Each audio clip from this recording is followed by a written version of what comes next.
Hi, I'm Gordon Howie, and this is, let me think now, Abraham Lincoln. And we're talking about some of the life experiences with former president, and it's just a delight to be in the studio with you again today, Mr. President. Well, thank you. It's great to be here, and I enjoy your company.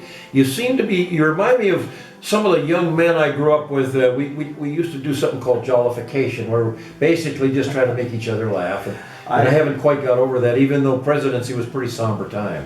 I think maybe there'll be a time when we talk about your jollification, but I'm curious to know about your experience as an attorney. One of the last conversations we had with Abe Lincoln was his law library and how it came in a barrel for 50 cents. Right. Well, tell us, if you can, recall one of your favorite cases as an attorney.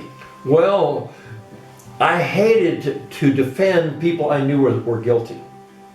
It just drove me crazy. So we probably wouldn't be a mix in the court. Well, if you're, I would do a good job, but I was much more enthusiastic if I really believed my client was innocent.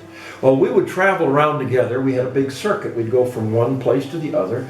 Judge Davis and a couple of other attorneys, bailiff, the whole team would go from courthouse to courthouse around Illinois. So the prosecuting attorney and the defense attorney and the judge traveled together and became great friends, and slept in the same room, and they weren't gay at all. Sounds a little bit like politics today. It kind of was, Make strange bedfellows. But anyhow, yes, and one day Judge said, I didn't have a client in this one little town we got to.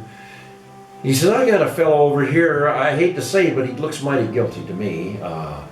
And this is the judge telling me before the trial. Before the trial. I mean, this was what you might call the decorum, had some gaps, And he was in fact prejudicing the defense attorney, because he said, I want you to defend this guy that's been accused of stealing a whole bunch of hogs from some other people.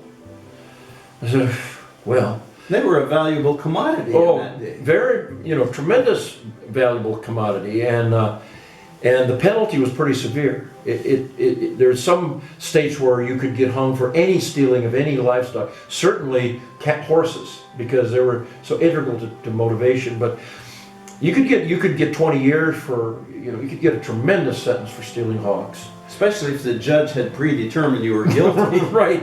And so I looked at the evidence and I said, well, this is tough. And so I talked to the guy. I said, if I were you, I would throw myself on the mercy of the court and plead guilty, and maybe with some mitigating circumstance or something, because the evidence is pretty strong.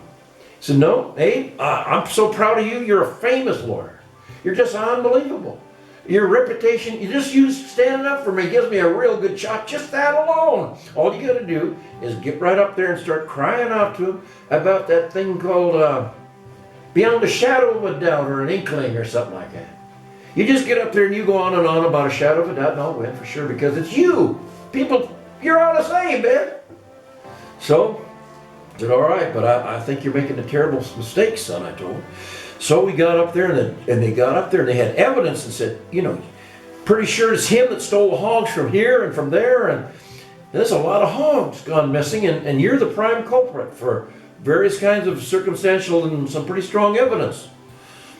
And the prosecutors rested and said, now it's up to the defense. Abe, Mr. Lincoln, what do you have to say for your client? And I got up there and I said, well, look at him. He's a fairly young man, and he's facing a long time in jail if all of this evidence is true, and he's kind of pitiful, and I think you should be sure, jury. Got to think about what you're trying to do here. Going to send him up the river for a long time. So if you got any reasonable doubt, just a shadow. Just a shadow, And I don't mean the shadow. I don't mean the shadow of a starved pigeon that they're trying to make soup out of. No, a reasonable shadow. Then you got to find him not guilty of charges. So they nodded, and they all went out and went to the jury room, and they weren't gone but a very short time. I was shocked. I figured, well, slam dunk, they're going to come back and say he's he's guilty. And they And got the up judge there. probably already had the sentence. Oh, he's predetermined. already ready to say, yeah, you're gonna. So they came back and said, not guilty. And he just cheered. He said, this is just tremendous, and people are shocked and yelling. And so I said to the guy, we got to go for a walk. I've never seen anything like this. I got pretty good instincts. Took him outside the courtroom, around the corner, and I said, you got to tell me. You can't, double jeopardy means you can't be tried again for stealing these pigs. He said, well, I got to tell you then that I stole all these pigs and a whole lot more. A bunch of pigs. That's what my income is. That's what I do. I'm a hog thief. It's livelihood. This is my livelihood. And Abe was just flummoxed. He said, well, then why did you win? He said, because guess who I sold them all to? The jury. And I just, it seemed like an injustice, but it's pretty ingenious, so. Well, And thank that you was for that. sharing that story. You're quite welcome. Stay tuned because we're going to be back with President Abraham Lincoln.